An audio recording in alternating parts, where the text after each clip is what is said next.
எல்லோருக்கும் வணக்கம்.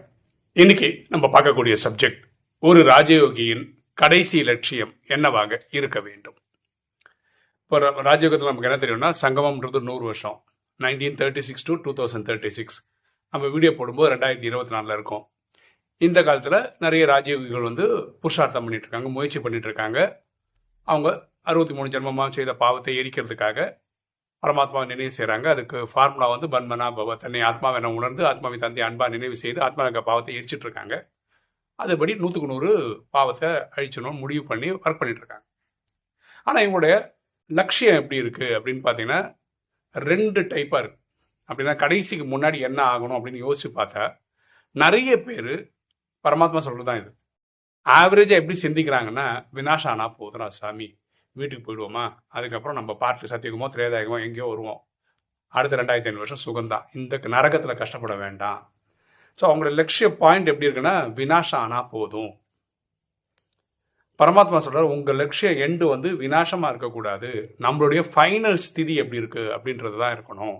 ஃபைனல் ஸ்திதி என்ன இருக்கணும், கர்மாதீத், 100க்கு 100 பாஸ் ஆன நிலை இருக்கணும். ஸோ உங்க ஃபோக்கஸ் வினாசம் கிடையாது, உங்க ஃபோக்கஸ் கர்மாதீத், இதுல நீங்க அக்கறை எடுத்துக்கணும் அப்படின்னு பரமாத்மா சொல்றாரு. பாருங்களேன், இது வினாசத்துக்கு நீங்க நான் ஒன்றும் ஹோம்ஒர்க் பண்ணணும்னு அவசியம் கிடையாது. அது பூமியில ஆளுங்க ரெடியா இருக்காங்க. அமெரிக்கா ரஷ்யா இருக்காங்க, 2 பேர் அடிச்சுப்பாங்க, கதை முடிச்சிருவாங்க. அதுக்கப்புறம் இசங்கள் பேர்ல சண்டை நடக்கும். எங்க மதம் தான் பெருசு, உங்க மதம் தான், அப்படி இதா சண்டை வரும்.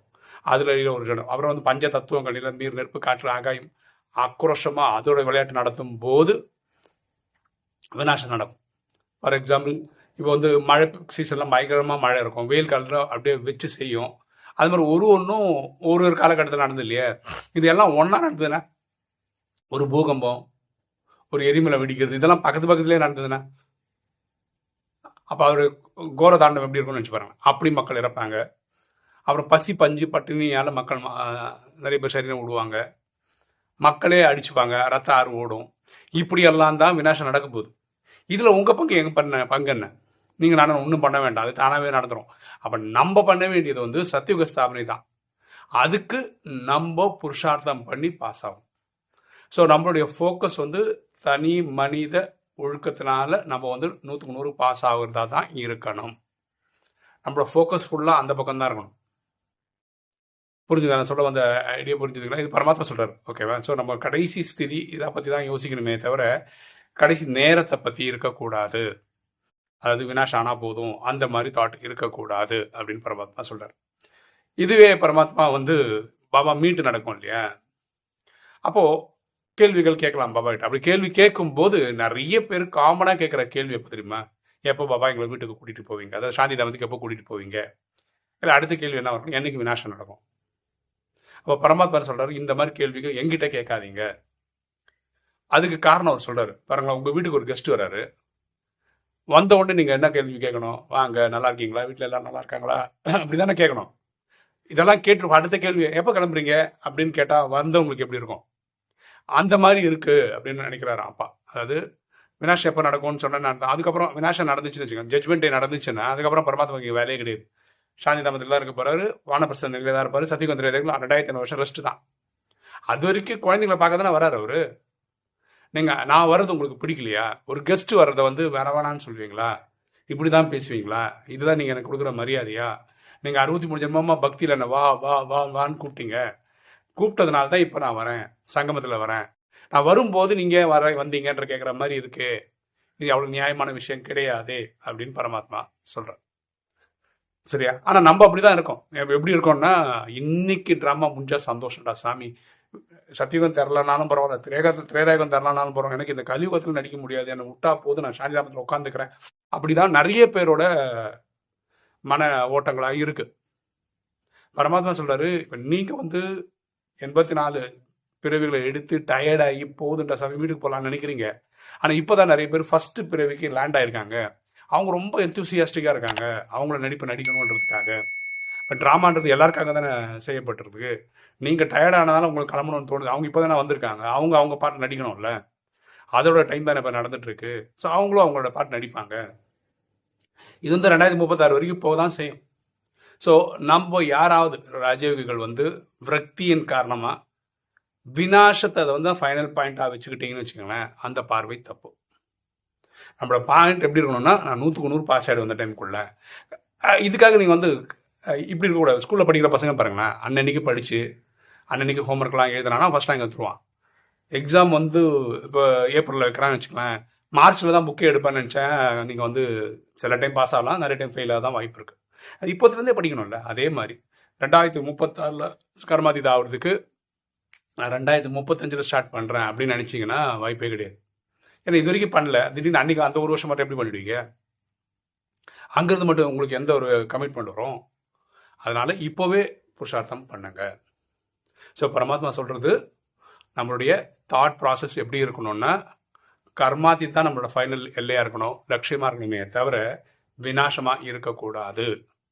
ஒரு ராஜயோகிக்கு அந்த மாதிரி தாட் வரக்கூடாது அப்படின்னு பரமாத்மா சொல்கிறார். ஸோ நீங்கள் எப்படி பார்க்குறீங்க? கடைசி 2036 எப்படி இருக்கணும்னு நினைக்கிறீங்க உங்கள் பார்வையில்? வினாஷம் ஆனால் போதும். வினாஷம் கண்டிப்பாக ஆகுங்க. எல்லா கல்பத்திலும் நடந்திருக்கு, அதனால கண்டிப்பாக ஆகும். அதில் உங்கள் உழைப்பெல்லாம் ஒன்றும் கிடையாது. உங்கள் உழைப்பு நீங்கள் புருஷார்த்தம் பண்ணுறதுக்கு பண்ணுற முயற்சி தான் நல்ல உழைப்பாக இருக்க முடியும். ஓகே, நீங்கள் என்ன நினைக்கிறீங்கிறது கமெண்ட் செக்ஷனில் போடுங்க, நம்ம எல்லாம் தெரிஞ்சுக்கலாம். ஓகே, ஒரு தகவல். பாருங்களேன், இப்போ எல்லாருக்குமே இந்த பூமியில் வாழ்றதுக்கு பைசா வேணும். இதுக்கு என்னால் முடிஞ்ச ஒரு சில விஷயங்கள் ஹெல்ப் பண்ணுறேன், என்னால் முடியும், அதை நான் சொல்கிறேன். அது உங்களுக்கு விருப்பம் இருந்தால் நீங்கள் பண்ணலாம். இப்போ நான் புதுசாக ஒரு இது ட்ரை பண்ணிகிட்ருக்கேன். நான் சொன்னேன், ஜோசி எனக்கு தெரியும், நான் சொல்லித்தரேன் அப்படின்னு. 29 ஜூலை வந்து நான் ஜோசியம் கற்றுத்தரேன் ஆன்லைனில். அதோட லிங்க்கெல்லாம் வந்து நான் கொடுத்துட்டு தான் இருக்கேன். அதுக்கு வந்து 699 கொடுத்து இது பண்ணணும், அது கற்றுக்குறவங்க. அப்போ வந்து உங்களுக்கு செலவு தான்.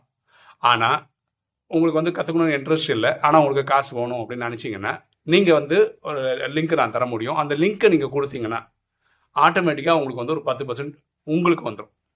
நீங்கள் சொல்கிற சுரேஷோ ரமேஷோ சேருவாங்க, அவங்க ஃபீஸும் கட்டுவாங்க. அதில் வந்து உங்களுக்கு நீங்கள் உங்கள் வழியாக நீங்கள் கொடுத்த லிங்க்னால அவங்க ஜாயின் பண்ணியிருந்தால் 10% உங்களுக்கு இயற்கையாகவே வந்துடும். நான் தனியாக எடுத்து தர வேண்டிய அவசியம் கிடையாது. அந்த மாதிரி தான் இந்த சிஸ்டமே ஒர்க் ஆகுது.